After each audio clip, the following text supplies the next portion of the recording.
കല്യാണം കഴിഞ്ഞ് രണ്ടാമത്തെ മൂന്നാമത്തെ ദിവസം ആദ്യത്തെ അടി കിട്ടി എനിക്ക് വന്നിട്ട്. മൂന്നാമത്തെ ദിവസം വന്നിട്ട് അതെ ഞാൻ ഭയങ്കര സ്നേഹമുള്ള ഒരാളായിരുന്നു എനിക്ക് വന്നിട്ട്. സത്യം പറഞ്ഞ ഓർമ്മ പോലും ഇല്ല. അടിച്ചത് ഓർമ്മയുണ്ട്. കാരണം എന്റെ സീനിയറിന്റെ വീട്ടിൽ വെച്ച് ഞങ്ങൾ കല്യാണം കഴിഞ്ഞിട്ട് ഗസ്റ്റ് ആയിട്ട് പോയപ്പോഴാ ആ സമയത്ത് എന്തിനാ അടിച്ചതെന്ന് എനിക്ക് ഓർമ്മയില്ല. പക്ഷെ അടി കിട്ടിയ ഓർമ്മയുണ്ട്. അടി കിട്ടിയിട്ട് ആ സൗണ്ട് കേട്ടിട്ട് എന്റെ സീനിയർ ചേച്ചിയാണ്. ആ ചേച്ചി തിരിഞ്ഞു നോക്കിയിട്ട് നീ എന്തിനാണ് അവളെ അടിച്ചേ? അഡ്വക്കേറ്റ് ശൈലാറാണി ഇവരെ കുറച്ച് പേർക്ക് അറിയുന്നുണ്ടാകുമെന്ന് കരുതുന്നു. പ്രശസ്തി ആയിട്ടുള്ള ഒരു ഫാമിലി അഡ്വക്കേറ്റ് ആണ് ഇവർ. ഫാമിലി അഡ്വക്കേറ്റ് എന്ന് പറയുമ്പോൾ പ്രധാനമായും ഡിവേഴ്സ് കേസുകൾ കൈകാര്യം ചെയ്യുന്ന ഒരു വക്കീൽ എന്ന് വേണമെങ്കിൽ പറയാം. വക്കീൽ എന്നതിലുപരി ശൈല ഒരു ഇൻഫ്ലുവൻസറും കൂടിയാണ്. നന്നായി സംസാരിക്കുന്ന ആളാണ്. തന്റെ സോഷ്യൽ മീഡിയ അക്കൗണ്ട് വഴി കുടുംബ ബന്ധങ്ങളെ കുറിച്ചും ഡിവേഴ്സുമായി ബന്ധപ്പെട്ട കാര്യങ്ങളെ കുറിച്ചും എല്ലാം ശൈല സംസാരിക്കാറുണ്ട്. നിയമപരമായ കാര്യങ്ങളെ കുറിച്ച് യാതൊരു അറിവുമില്ലാത്ത ആളുകൾക്ക് ശൈലയുടെ പല വീഡിയോകളും വളരെ ഉപകാരപ്രദമാണെന്ന് തന്നെ വേണമെങ്കിൽ പറയാം. പ്രത്യേകിച്ച് വിവാഹ ബന്ധത്തിൽ ബുദ്ധിമുട്ടുകൾ അനുഭവിക്കുന്ന എന്നാൽ ആ ബന്ധത്തിൽ നിന്നും എങ്ങനെ പുറത്തു വരണമെന്ന് അറിയാത്ത സാധാരണക്കാരായിട്ടുള്ള സ്ത്രീകൾക്കൊക്കെ ശൈലയുടെ വീഡിയോകൾ ഒരുപാട് ഗുണം ചെയ്യാറുണ്ട്. ഞാനിപ്പോ ഇത്രയും ശൈല റാണിയെ കുറിച്ച് സംസാരിക്കാനുള്ള കാരണം എന്താണെന്ന് വെച്ചാൽ കഴിഞ്ഞ ദിവസം ജാങ്കോ സ്പേസ് ടിവിയിൽ വന്ന ഇവരുടെ ഇന്റർവ്യൂ കാണാനിടയായി. ആ ഇന്റർവ്യൂവിൽ വെച്ച് ശൈല പറഞ്ഞ ചില കാര്യങ്ങൾ പലർക്കും ഇൻസ്പയറിംഗ് ആവാൻ സാധ്യതയുണ്ട്. അതുകൊണ്ടാണ് ഇങ്ങനെ ഒരു വീഡിയോ ചെയ്യാമെന്ന് വെച്ചത്. നമുക്ക് എന്തായാലും ആ ഇന്റർവ്യൂവിന്റെ ചില ഭാഗങ്ങളൊന്നും കണ്ടുനോക്കാം. മാഡം ഇത്രയധികം ഡിവോഴ്സ് കേസുകളും എല്ലാം നോക്കിയിട്ടുള്ള മാഡത്തിന്റെ ലൈഫിൽ എവിടെയാണ് ഒരു ബ്രേക്ക് വന്നത്? എൻ്റെ പേഴ്സണൽ ലൈഫിൽ ഞാൻ റോങ് പേഴ്സണെ ചൂസ് ചെയ്തു. അത് എപ്പോഴാണ് മനസ്സിലായത്? എപ്പോഴാണ് മനസ്സിലായെന്ന് വെച്ചാൽ ഞാൻ പറഞ്ഞില്ല, അന്നത്തെ കാലഘട്ടത്തിന് നമ്മുടെ ചിന്താഗതി ഭയങ്കര മോശമായിരുന്നു. പ്രണയിച്ചു കഴിഞ്ഞാൽ കല്യാണം കഴിക്കണം എന്നുള്ളത് എന്ന് വെച്ചാൽ പ്രണയവും കല്യാണവും ഒക്കെ ഡിഫറെൻ്റ് ആണ് സാധനം. പ്രണയം ഇറ്റ്സ് ഡിഫറെൻറ്റ്. കല്യാണം പറയുമ്പോൾ കുറച്ചുകൂടെ റെസ്പോൺസിബിലിറ്റിയും റിയാലിറ്റിയും ഒക്കെ. എൻ്റെ ഹസ്ബൻഡ് നല്ല ഉഗ്രം കാമുകനാണ്, പക്ഷെ ബാഡ് ഹസ്ബൻഡാണ്. മനസ്സിലായില്ലേ? ആഫ്റ്റർ മാരേജ് അയാൾ നല്ലൊരു ലവറാണ്. നല്ലൊരെന്ന് വെച്ച് കഴിഞ്ഞാൽ അത്രയും മനോഹരമായിട്ട് എന്നെ പ്രണയിക്കാൻ കഴിഞ്ഞ ഒരു വ്യക്തിയെ ഞാൻ എൻ്റെ ലൈഫിൽ ഇതുവരെ ഞാൻ കണ്ടിട്ടില്ല. അത്രയ്ക്കും മനോഹരമായി പ്രണയിക്കാൻ കഴിയുന്ന ഒരു വ്യക്തി. അതേസമയം റിയാലിറ്റിയിൽ ലൈഫിൽ വരുന്ന റെസ്പോൺസിബിൾ ആയപ്പോഴേക്കും ആ റെസ്പോൺസിബിലിറ്റിയും നമ്മൾ തമ്മിലുള്ള ക്ലാഷസും ഭയങ്കര ഹൈ ആയിരുന്നു. ഒരു ബാഡ് ഫാദറായി. മനസ്സിലായില്ലേ? അതേ ഇറസ്പോൺസിബിൾ ആയിട്ടുള്ള ഒരാളായി. വലിയൊരു ജീവിത യാഥാർത്ഥ്യമാണ് ഇവിടെ ശൈല പറഞ്ഞത് അല്ലെ? സ്വന്തം ജീവിതത്തെ കുറിച്ച് തന്നെയാണ് അവർ സംസാരിക്കുന്നത്. യൂണിവേഴ്സലി ആക്സെപ്റ്റബിൾ ആയിട്ടുള്ള ഒരു കാര്യമാണ് സ്വന്തം ജീവിതത്തെ തുറന്നു കാട്ടിക്കൊണ്ട് ഇവർ പറഞ്ഞു വെച്ചിട്ടുള്ളത്. അതായത് പ്രണയ വിവാഹം എക്സ്ട്രീംലി ഡിഫറെന്റ് ആണ് എന്നുള്ള കാര്യം നമ്മളിൽ പലരും പലപ്പോഴും മറക്കുന്ന ഒരു കാര്യമാണ്. പ്രണയിച്ച് വിവാഹം കഴിച്ച രണ്ടുപേർ ഡിവേഴ്സ് ആയെന്ന് കേട്ടാൽ മൂക്കത്തി വിരൽ വെക്കുന്ന പലരെയും നമ്മൾ കാണാറുണ്ട്. അവര് പ്രണയിച്ച് കെട്ടിയതല്ലേ എന്നിട്ടും ഡിവേഴ്സ് ആയോ എന്ന് അത്ഭുതത്തോടെ പലരും ചോദിക്കുന്നത് കേട്ടിട്ടുണ്ട്. അറേഞ്ച്ഡ് മാരേജ് കഴിഞ്ഞ രണ്ടുപേർ ഡിവേഴ്സ് ആയി കഴിഞ്ഞാൽ ആർക്കും ഇത്ര അത്ഭുതം ഉണ്ടാവാറില്ല. പക്ഷെ പ്രണയിച്ച് വിവാഹം കഴിച്ച രണ്ടുപേർ ഡിവേഴ്സ് ആയി കഴിഞ്ഞാൽ അതെന്തോ വലിയ അത്ഭുതമായിട്ടാണ്, അല്ലെങ്കിൽ സംഭവിക്കാൻ പാടില്ലാത്തൊരു കാര്യമായിട്ടാണ് പലരും അതിനെ കാണാറുള്ളത്. പക്ഷെ സത്യത്തിൽ പ്രണയവിവാഹമാണെങ്കിലും അറേഞ്ച്ഡ് മാരേജ് ആണെങ്കിലും ഡിവേഴ്സ് ആകുന്നതിൽ പ്രത്യേകിച്ച് അത്ഭുതപ്പെടാനൊന്നുമില്ല. കാരണം പ്രണയം വേറെ, വിവാഹ ജീവിതം വേറെ, രണ്ടും രണ്ടാണ്. പ്രണയിച്ച് വിവാഹം കഴിക്കുന്നവർ വിവാഹ ജീവിതത്തിലേക്ക് കടക്കുമ്പോൾ അവർക്ക് ചെറിയൊരു അഡ്വാൻറ്റേജ് ഉണ്ട് എന്നത് ശരി തന്നെയാണ്. കാരണം ഒരുപാട് കാലമായി പരസ്പരം അറിയുന്നവർ തമ്മിൽ ഒരുമിക്കുമ്പോൾ പല കാര്യങ്ങളും ഈസി ആയിരിക്കും. ഒരു അപരിചിതത്വം ഫീൽ ചെയ്യില്ല. ആ അഡ്വാൻറ്റേജ് എന്തായാലും ഉണ്ടാകും. എന്നാൽ അറേഞ്ച്ഡ് മാരേജിൽ പരസ്പരം അറിയാത്ത രണ്ടുപേർ തമ്മിൽ ഒരുമിക്കുമ്പോൾ പരസ്പരം മനസ്സിലാക്കാൻ തന്നെ ഒരുപാട് സമയമെടുക്കും. പക്ഷെ ആക്ച്വലി പ്രണയിക്കുന്ന കാലത്തുള്ള മനസ്സിലാക്കലല്ല വിവാഹം കഴിഞ്ഞതിന് ശേഷമുള്ള മനസ്സിലാക്കൽ എന്നുള്ളതാണ് യാഥാർത്ഥ്യം. പ്രണയിച്ചിരുന്ന സമയത്തെ ഓർത്ത് ഞാൻ അവളെ അല്ലെങ്കിൽ അവനെ നന്നായി മനസ്സിലാക്കിയിട്ടുണ്ട് എന്ന് നിങ്ങൾ കരുതിയിട്ടുണ്ടെങ്കിൽ നിങ്ങൾക്ക് തെറ്റി. വിവാഹ ജീവിതത്തിലേക്ക് കടക്കുമ്പോഴാണ് പലരുടെയും പുതിയ സ്വഭാവങ്ങൾ പുറത്തു വരികയുള്ളൂ എന്നാണ് പറയപ്പെടുന്നത്. അപ്പൊ പ്രണയിച്ചിരുന്ന സമയത്തുള്ള മനസ്സിലാക്കലൊന്നും മതിയാകില്ല എന്നർത്ഥം.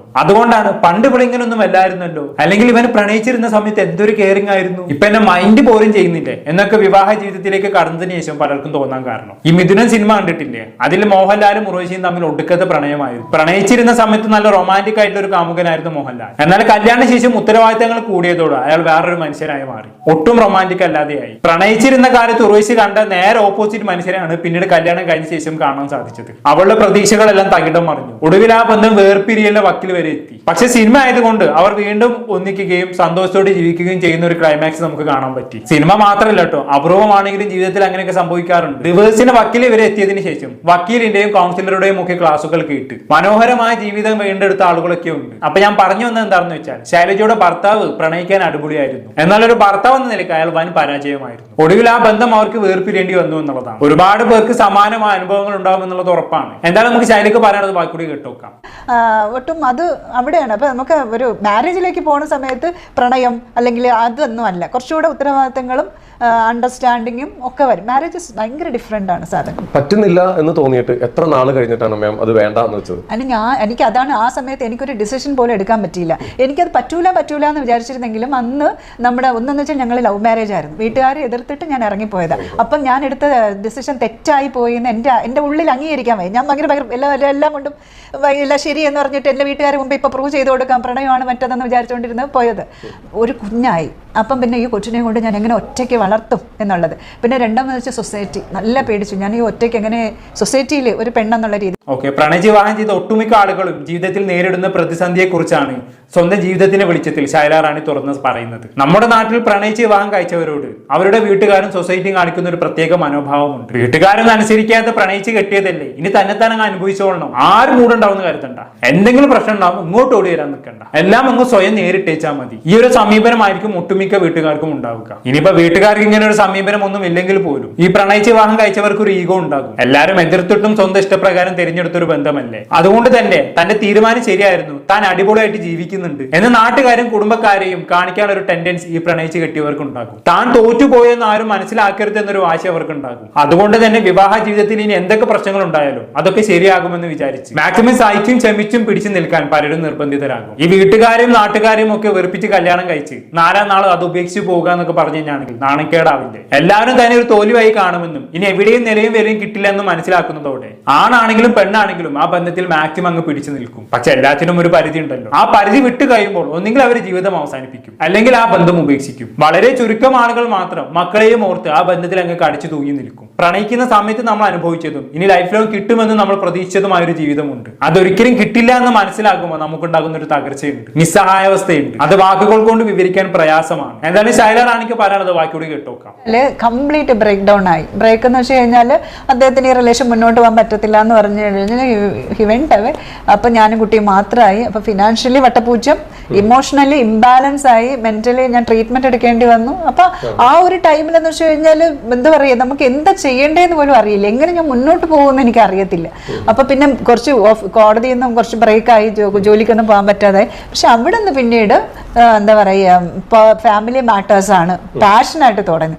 ഇവിടെയാണ് വിദ്യാഭ്യാസത്തിന്റെ പ്രസക്തി. ഭർത്താവ് ഉപേക്ഷിച്ച് പോയതോടെ എന്ത് ചെയ്യണമെന്ന് അറിയാതെ പകച്ചു നിന്ന ശൈലയെ രക്ഷിച്ചത് അവളുടെ വിദ്യാഭ്യാസമാണ്. ഭർത്താവ് ഉപേക്ഷിച്ച് പോയി, ഒരു ചെറിയ കുഞ്ഞുണ്ട്, അവളെ ഇനി ഒറ്റയ്ക്ക് വളർത്തണം, ഇനി എന്ത് ചെയ്യും? വിവാഹ ജീവിതമായതുകൊണ്ട് സ്വന്തം വീട്ടുകാരെ കൂടുതൽ ബുദ്ധിമുട്ടിക്കാനും കഴിയില്ല. എല്ലാം കൊണ്ട് തകർന്നു പോയ അവസ്ഥയിൽ നിന്നും ഇത്രയും കോൺഫിഡന്റോടെ സംസാരിക്കാനും ഇത്രയും സക്സസ്ഫുൾ ആയ ഒരു വക്കീലാവാനും എല്ലാം സാധിച്ചത് അവൾക്ക് നല്ല വിദ്യാഭ്യാസം ഉണ്ടായതുകൊണ്ടാണ്, നല്ലൊരു ജോലി ഉണ്ടായതുകൊണ്ടാണ്. പക്ഷെ ഇത് രണ്ടും ഉണ്ടായതുകൊണ്ട് മാത്രം എല്ലാവരും രക്ഷപ്പെട്ടുകൊള്ളണമെന്നില്ല കേട്ടോ. ഈ മെന്റൽ ഹെൽത്ത് എന്ന് പറയുന്ന ഒരു സാധനം ഉണ്ടല്ലോ, എല്ലാം തകർന്ന് മനസ്സ് മടുത്തിരിക്കുമ്പോൾ അതിൽ നിന്നും റിക്കവർ ആവണമെങ്കിൽ നമ്മൾ മെന്റലി സെറ്റ് ആയിരിക്കണം, എന്നാൽ മാത്രമേ എല്ലാം സാധ്യമാവുകയുള്ളൂ. അപ്പോൾ അങ്ങനെ ജീവിതത്തിൽ അത്തരത്തിലുള്ള പ്രതിസന്ധികൾ നേരിടുന്ന ആളുകൾ മെന്റലി സ്ട്രോങ് ആവാൻ വേണ്ടി സൈക്കോളജിസ്റ്റുകളുടെ സഹായം തേടാവുന്നതാണ്. നല്ല തെറാപ്പി സെഷനുകൾ കൊണ്ട് ഒരുപക്ഷെ നമ്മുടെ മനസ്സിനെ നമുക്ക് മാറ്റിയെടുക്കാൻ സാധിച്ചേക്കാം. ബാക്കിയോട് കേട്ടോ. പാരന്റ്സ് ഈ കാര്യം പറയുന്ന കാര്യമില്ലേ, ഹസ്ബൻഡ് ഭയങ്കര മോശമായിട്ടാണ് പെരുമാറുന്നത്, എനിക്ക് പറ്റുന്നില്ല, എനിക്ക് ഈ റിലേഷൻ മുമ്പോട്ട് പോകാൻ പറ്റുന്നില്ല, ഏറ്റവും കൂടുതലേക്ക് നീ ഒന്ന് അഡ്ജസ്റ്റ് ചെയ്യും, ശരിയാവും, അഡ്ജസ്റ്റ് ചെയ്യുമെന്ന് പറയുന്ന ഒരു കാര്യമുണ്ട്.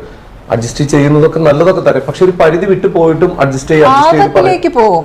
ഈ ചെറിയ ചെറിയ എന്ന് വെച്ച് കഴിഞ്ഞാൽ ഇപ്പം നമ്മൾ നോക്കണം, ഒരാൾക്ക് ചെറിയൊരു ആങ്കർ ഉണ്ട്, പക്ഷെ ഫിസിക്കൽ വയലൻസ് ഞാൻ അംഗീകരിക്കൂല കേട്ടോ. Violence is violence.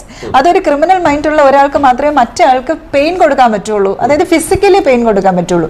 നമ്മൾ ദേഷ്യം വന്ന് ഇങ്ങനെ കാണിച്ചെന്നിരിക്കും, ഇങ്ങനെ കാണിച്ചെന്നിരിക്കും, ഒക്കെ ചെയ്തെന്നിരിക്കും, പക്ഷെ മറ്റേ ആൾ അടിക്കുക എന്ന് പറയുന്നത് മാത്രേ ഉള്ളൂ. വിവാഹ ജീവിതമാകുമ്പോൾ ഒരുപാട് പ്രശ്നങ്ങൾ ഉണ്ടാകും, വഴക്കുകളും പിണക്കുകളും ഒക്കെ സ്വാഭാവികമാണ്. പക്ഷെ ഫിസിക്കൽ അസോൾട്ടിലേക്ക് കടന്നു കഴിഞ്ഞാണെങ്കിൽ പിന്നെ ആ ബന്ധം ഒഴിവാക്കുന്നതാണ് നല്ലത്. ഒരാൾ അടിക്കുക എന്നൊക്കെ പറഞ്ഞാൽ അത് എക്സ്ട്രീം വയലൻസ് ആണ്. അടിച്ചു കഴിഞ്ഞാൽ തീർന്നില്ലേ, ആ ഒരു ബന്ധത്തിന്റെ ഏറ്റവും വലിയ തകർച്ച അവിടെയാണ് സംഭവിക്കുന്നത്. ഒരു തവണ അടിച്ചു കഴിഞ്ഞാണെങ്കിൽ പിന്നെയും പിന്നെയും അടിക്കാനുള്ള ടെൻഡൻസി ഉണ്ടാവും. ഇവിടെ ശൈലയുടെ ജീവിതം എടുക്കുകയാണെങ്കിൽ കല്യാണം കഴിഞ്ഞ് 3-ാം നാളിൽ തന്നെ ഭർത്താവിന്റെ കയ്യിൽ നിന്ന് ആദ്യം അടി കിട്ടി. 6 വർഷം നീണ്ട ദാമ്പത്യത്തിൽ പിന്നീട് പലപ്പോഴും ശൈലക്ക് അയാളിൽ നിന്നും മർദ്ദനം ഏൽക്കേണ്ടി വന്നിട്ടുണ്ട്. അതിനെക്കുറിച്ച് ശൈല പറയുന്നൊന്ന് കേട്ടോ.